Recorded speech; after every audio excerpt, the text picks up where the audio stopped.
Assalamualaikum warahmatullahi wabarakatuh. Perkenalkan, nama saya Muhammad Reza Maulana. Nomor induk mahasiswa 221103010027. Pada kesempatan yang singkat ini, saya ingin menjawab pertanyaan soal ujian dari mata kuliah Biologi Perairan. Soal yang pertama yaitu jelaskan aplikasi materi reproduksi ikan terhadap aktivitas penangkapan ikan bertanggungjawab.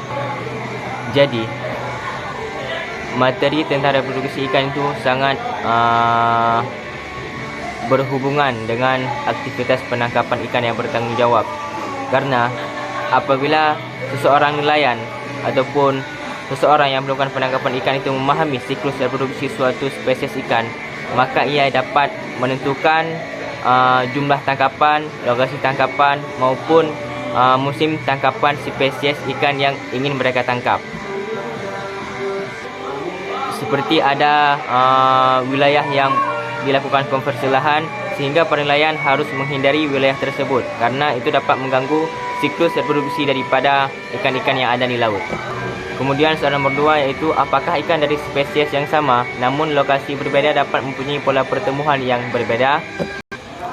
Ya, ikan dari spesies yang sama namun hidup di lingkungan yang berbeda itu dapat menunjukkan pola pertemuan yang berbeda. Hal ini dapat dipengaruhi karena faktor lingkungan, baik itu yang meliputi parameter fisika maupun parameter kimia seperti ada suhu, pH, ketersediaan makanan, kualitas habitat dan faktor lainnya.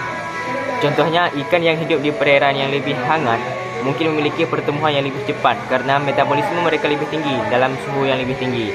Begitu juga ketersediaan makanan yang berbeda-beda di berbagai lokasi perairan juga dapat mempengaruhi pola pertumbuhan suatu spesies ikan. Faktor lingkungan yang lainnya itu seperti tingkat kepadatan populasi, kompetisi untuk sumber daya dan kondisi habitat juga dapat mempengaruhi pola pertumbuhan suatu spesies ikan. Oleh karena itu, ikan dari spesies yang sama dapat menunjukkan variasi dalam pertumbuhan mereka tergantung pada kondisi lingkungan mereka hidup atau habitat tempat mereka tinggal. Kemudian lanjut ke soal nomor 3 yaitu adakah hubungan antara faktor lingkungan dengan karakteristik morfometrik ikan? Jawabannya jelas. Karena faktor lingkungan itu sangat mempengaruhi karakteristik morfometrik suatu spesies ikan seperti bentuk tubuh, ukuran, proporsi bagian tubuh dan struktur atau anatomi lainnya.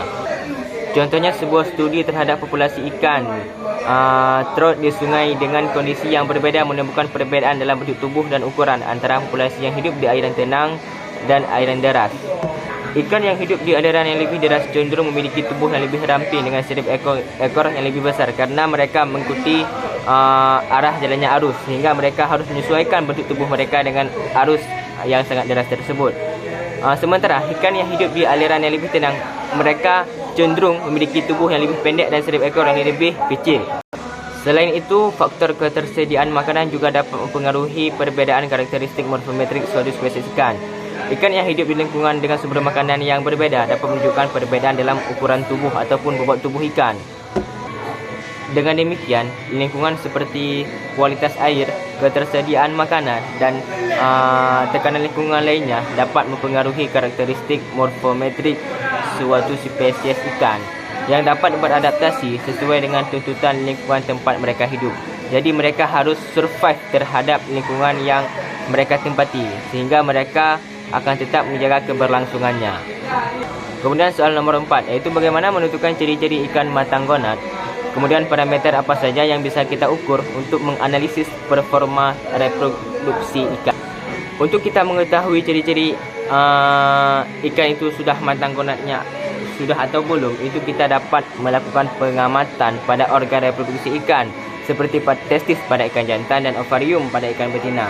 Beberapa ciri yang dapat membantu menentukan kematangan gonad pada ikan contohnya yaitu ukuran dan warna. Gonad yang matang cenderung lebih besar dan bisa memiliki warna yang berbeda seperti warna yang lebih cerah atau lebih transparan. Kemudian yang kedua ada konsistensi, yaitu gonad yang matang dapat terasa lebih lembut dan berisi. Pada ikan betina, ovarium yang matang bisa terasa penuh dengan telur yang siap untuk difertilisasi. Yang ketiga ada struktur internal. Pengamatan melalui pembedahan atau pemindaian menggunakan alat seperti ultrason dapat memperlihatkan perkembangan telur atau sperma di dalam gonad. Kemudian ada perubahan perilaku, iaitu pada beberapa spesies ikan ada perubahan perilaku yang terkait dengan kematangan gonad, seperti peningkatan aktivitas kawin atau perubahan warna dan pola pada tubuh suatu spesies ikan tersebut. Mengetahui ciri-ciri kematangan gonad suatu spesies ikan itu sangat penting. Karena mengapa? Karena dalam manajemen perikanan, untuk memastikan ciri-ciri kematangan gonad ini, kita dapat menentukan mana ikan yang sudah siap untuk kita tangkap dan mana ikan yang belum bisa kita tangkap. Karena itu akan mengganggu keberlanjutan stok dari suatu spesies ikan tersebut. Kemudian soal nomor 5 itu uraikan salah satu jurnal yang berisi hasil penelitian morfometrik ikan yang berasal dari Aceh. Jadi jurnal yang saya akan bahas yaitu tentang variasi morfometrik ikan tongkol abu-abu tunus tonggol di perairan Laut Aceh.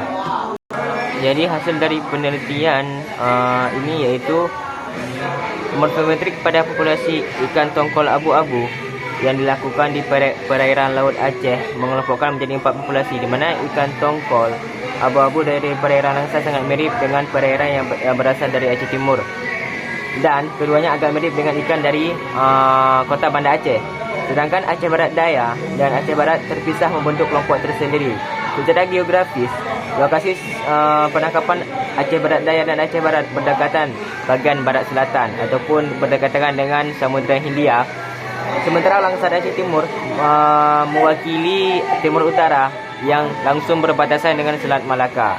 Sehingga keadaan tersebut dapat membedakan morfometrik suatu spesies ikan. Hal itu dapat dilihat daripada panjang sirip dorsal, kemudian panjang sirip ventral, kemudian jarak antara awal sirip dorsal dengan ventral, dan masih banyak parameter yang diambil dalam penelitian ini. Jadi baik, sekian, terima kasih. Jawaban ujian dari soal yang telah diberikan. Apabila terdapat kesalahan, saya mohon maaf. Wabillahi taufiq wal hidayah. Assalamualaikum warahmatullahi wabarakatuh.